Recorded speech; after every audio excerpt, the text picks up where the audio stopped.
The infamous ambush that Comey did against then President-elect Trump just before he was inaugurated, where he confronted him with the dossier. Turns out the FBI was nervous, saying, well, it looks like you're trying to blackmail him. Well, telling the truth, I guess, was no hurdle to getting something. No, but it was the thing to do so that Clapper could go tell CNN. Right. But before that took place, there was a meeting at which that ambush was discussed in the Oval Office with Barack Obama, Vice President Biden, Brennan, I recall, yep. Susan Rice, Sally Yates. I'm sure, I don't remember if Sally Yates was there, but Comey was there, obviously, and they all talked about the dossier and going to visit the president-elect with it. And based on what Comey said, the president said, good luck, have good luck with that. So, and then if you've read Simpson's testimony, and on top of what Obama knew, what did Mrs. Clinton know? Simpson was asked on the Hill, what did you tell your clients about this Russia info, this intel? And he refused to answer. He cited some privilege. I don't know what the privilege is, political hack privilege. I don't know what the privilege is. But Hillary Clinton's never been asked about this in any serious way. Certainly her lawyers haven't been asked about this. So there's this category of folks that haven't even been asked by the media about their involvement in this. And I want to, I guess, your reaction to that as to why is it the top leader, the White House of President Obama have been immune from scrutiny here? It's funny. Of course, Carter, you were in the sites there. I can't imagine the president didn't know that there were 3 or 4 FISA warrants targeting you. Well, it's funny you asked that. A couple days later, on January 10th, the morning of January 10th, 2017, I went to a breakfast at the Council on Foreign Relations. It was actually an on-the-record breakfast that was live streamed. And Lisa Monaco, who was the working in the Obama White House at the time, there was a big article that day in the New York Times by Robbie Mook, the Clinton campaign manager, and he's talking about Watergate. And, I asked her questions about the FISA process, and, there's been various allegations. Of course, she completely, dodged the question, but I tried asking that question directly, and I've been asking, I've put in FOIA requests, Privacy Act of 1974 requests, great questions. I have no idea. So Carter, one thing that is interesting is that we have Andy McCabe, his desk calendar, showing that he was running over to the White House to brief Lisa Monaco. So there's a direct connection there. Do you know the date? Off the top of my head, no, but we do have those records. But we talk about the deep state, but isn't this really the top state we need to be worried about at the DOJ, FBI, CIA, et cetera, the Obama White House, Victoria? Oh, well, yes, but there still is a deep state. Right. I mean, because I've seen it where things are being ordered to be done, and people just take their time to do it. That's why there's this declassification order, because of the obstruction from seditious individuals inside the administration. A deep state and a head state, that's Chris Wray. I mean, Chris Wray was stonewalling the Attorney General, for goodness sake.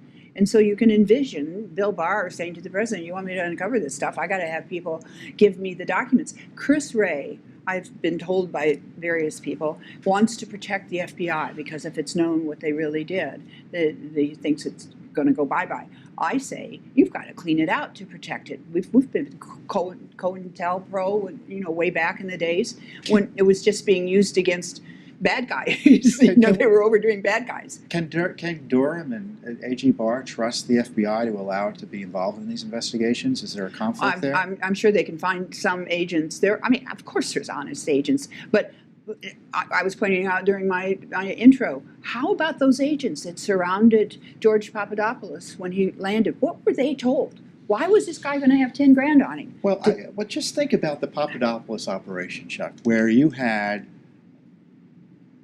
the FBI, this woman who we don't know who she worked for. Maybe it was the FBI, maybe it was CIA, it was a government operator. So it's taking place overseas. So you had the FBI, the DOJ. Stephen Halper was paid with Defense Department funds. He made money from the Defense Department. Obviously, an overseas operation like that would involve the State Department. So you had this multi-agency operation targeting a presidential campaign, it certainly highlights the need for the Attorney General to be able to access all of these agency documents quickly to figure out what went on in that specific spy case. But get back to the address that obviously. But I mean, you're a media guy. I guess Barack Obama is going to put you on his sole interview list. But am I wrong in suggesting the media hasn't asked President Obama one question about this, more or less? Yeah, to my knowledge, he's not been asked this, and I don't know if he's just been cleverly avoided it, or if the reporters don't want to take the initiative to ask him these questions. To jump back real quick on George Papadopoulos, and then also tying in, you mentioned Joseph Mifsud. Devin Nunes has raised a really interesting point in a letter, I think last month, he sent to the FBI and Attorney General. He wants to find out, Mueller claims that Mifsud was a Russian asset. But we know for a fact that Mifsud was working for institutions that have much stronger ties to Western intelligence agencies. So Devin Nunes raised the question of, okay, well, if Mifsud is a Russian asset, as you claim, then that creates a huge counterintelligence problem for all of these Western institutions and our own State Department, who Mifsud visited in 2017. Creates a huge counterintelligence problem. So they need to tell us, like, which is it? What is he? Either he was a Russian asset, which there's really no evidence to support that, then that's the problem. And if he was not a Russian asset, if he was affiliated with Western intelligence, what was he up to? What was he doing? And so George Papadopoulos, I mean, there were so many just really strange interactions that he had. I mean, that's understating it. I mean, he had Halper, and then you mentioned the Ozra Turk, alias Ozra Turk, who we don't know if she's FBI, if she's CIA. But if you're Attorney General, Yeah. and you sit there and you say, I want to know tomorrow morning, who's Ozra Turk? Yeah. I want to know if Mifsud, shouldn't you be getting those answers Yeah, the very next morning? It's pretty clear he somebody? hasn't been getting the answers. People should understand that the Attorney General seeking this authority from the President suggests the corruption continues, that he's facing corruption internally, that he needs to try to bypass by getting authority to declassify information and get over these bureaucratic roadblocks that have been put in place to And protect that's these why agencies from he was scrutiny. blessed with this authority. Let's hope he uses it. Chris, you've made the point. He will. Yeah, well, and then you could use it and still have the fight. And A.G. Barr needs a lot of prayers and support because he's going to continue to face strong opposition even with this authority. As we know, the president saying something should happen, as far as the deep state is concerned, that's something to be taken into account, but is not just positive. For the media going along with this would never happen. Right. Well, that's I true. mean, Well, the media is complicit.